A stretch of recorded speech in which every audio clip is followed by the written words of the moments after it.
बिस्मिल्लाहिर्रहमानिर्रहीम इय्याका नअबुदु व इय्याका नस्तईन। अस्सलाम वालेकुम dear students, you are watching your own channel Maths Time पाक।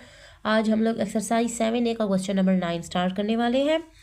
Given that A O B and C O D are straight lines. अब हम लोगों को दिया गया है कि ए ओ बी और सी ओ डी दोनों जो है ना स्ट्रेट लाइंस है।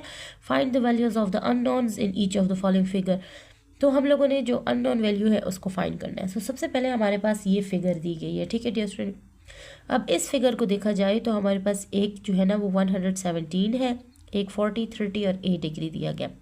सो इट्स मीन्स हम लोगों ने ये ए की वैल्यू फाइंड करनी है इसमें। सो ए की वैल्यू फाइंड करने से पहले मैं आप लोग को बताती चलूँ कि जब हमारे पास दो स्ट्रेट लाइंस किसी एक पॉइंट पे मीट कर रही होती है तो उसके जो वर्टिकली ऑपोजिट एंगल्स होते हैं वो सेम होते हैं।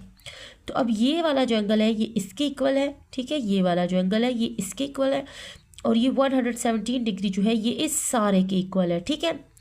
तो अब हमें यहाँ पर वो जो 117 डिग्री है उसको तोड़ के तीन एंगल्स हमें दिए गए हैं, एक 40, एक 30 और एक 8 डिग्री है। सो इट्स मीन्स ये जो सारे एंगल हैं तीनों, इनको हम प्लस करके ऐड करके इक्वल करेंगे 117 के, क्योंकि ये वर्टिकली ऑपोजिट एंगल्स हैं तो ये एक दूसरे के बराबर ही होंगे। सो ये सारा एंगल जो है ये 117 के इक्वल होगा। तो हम इन तीनों को लिख के 117 के इक्वल करके ए की वैल्यू फाइंड कर सकते हैं। So let's start. So question number 9 first part solve कर रहे हैं हम लोग, ठीक है, जो ए पार्ट है। सो ए पार्ट में मैं आप लोग को पहले बता चुकी हूँ, जो ए ओ डी है ना वो हमारे पास सेम इक्वल है बी ओ सी के, ठीक है। ये बात मैं आप लोग को बता चुकी हूँ, यहाँ पर पिक्चर में भी आप लोग देख लें। ये देखिए डियर स्टूडेंट, ए ओ डी ये सारा का सारा सी बी ओ सी के इक्वल है, ठीक है। ए ओ डी बी ओ सी, तो हमने इन दोनों को इक्वल कर दिया है तो ये इक्वल होके 117 डिग्री के बराबर होंगे। तो यही बात अब हम लोग लिख रहे हैं, तो ये 117 डिग्री के इक्वल होगा, ठीक है। अब इसकी वजह क्या है, बिकॉज दे आर वर्टिकली, ठीक है, वर्टिकली ऑपोजिट एंगल्स, ठीक है। वजह भी बता दी हमने।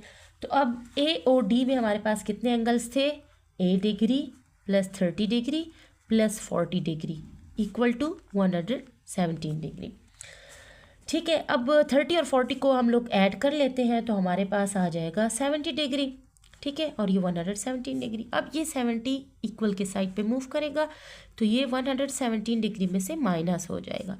सो ये 8 डिग्री हमारे पास बहुत इजीली आ गया। जब 117 में से 70 सब्ट्रैक्ट होगा तो 47 इज अवर आंसर। तो बहुत इजीली 8 डिग्री का आंसर आ चुका है। सो क्वेश्चन नंबर 9 के बी पार्ट की तरफ मूव करते हैं। सो डियर स्टूडेंट, यहाँ देखें बी पार्ट में हमारे पास दो स्ट्रेट लाइंस हैं, ठीक है, ए ओ बी और सी ओ डी। ये दोनों एक दूसरे को कट कर रही हैं, ठीक है। तो यहाँ पर हमारे पास एक 7B एंगल है, एक 3B है, एक C है, ठीक है। सो हमने ये B की वैल्यू और C की वैल्यू फाइंड करनी है, ठीक है। अब यहाँ पर आप लोग देखें, ये वाला जो हमारा 3B वाला एंगल है ना, ठीक है, इसके वर्टिकली ऑपोजिट हमारे पास ओ आ रहा है, ठीक है। सो इट्स मीन्स ये इसके इक्वल है, ठीक है, ए ओ सी के इक्वल है, ठीक है। बी ओ डी जो है ना वो ए ओ सी के इक्वल आ रहा है। तो नेक्स्ट बात आप लोग देखें, हमारे पास बी ओ सी जो है ना वो ए ओ डी के इक्वल आ रहा है, ठीक है। ये इसके ऑपोजिट है तो ये इक्वल है और ये इसके ऑपोजिट है तो ये इक्वल है, ठीक है। सो डियर स्टूडेंट, इसी तरह ए ओ सी जो है ना वो हमारा बी ओ डी के इक्वल है और जो कि 3B डिग्री है, ठीक है। सो इट्स मीन्स ए ओ सी जो है ना वो भी 3B के इक्वल हुआ, ठीक है।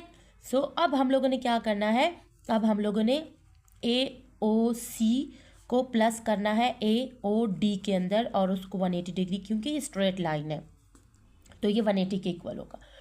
अब ए ओ सी हमारा हो गया 3B डिग्री प्लस ए ओ डी हमारे पास 7B डिग्री दिया हुआ है और 180 के इक्वल हो गए। अब 3 और 7 क्योंकि दोनों के वेरिएबल सेम है, B हैं, तो ऐड हो जाएगा और ये हो जाएगा 10B 180 के इक्वल, ठीक है। अब ये 10 यहाँ पर मल्टीप्लाई हो रहा है, हमें सिर्फ B की वैल्यू चाहिए तो ये 10 यहाँ आके डिवाइड हो जाएगा तो 180 डिवाइड बाई 10 हो जाएगा तो 0 0 से कैंसिल हो जाएगा और B हमारे पास 18 डिग्री आ जाएगा, बहुत ईजी। अब B जब हम लोगों ने फाइंड कर लिया है तो अब हम लोगों ने C की वैल्यू फाइंड करनी है। तो यही बात मैं आप लोग को बता चुकी हूँ कि COB जो है ना हमारे पास वो AOD के इक्वल है, ठीक है, और AOD हमारे पास 7B डिग्री के इक्वल है।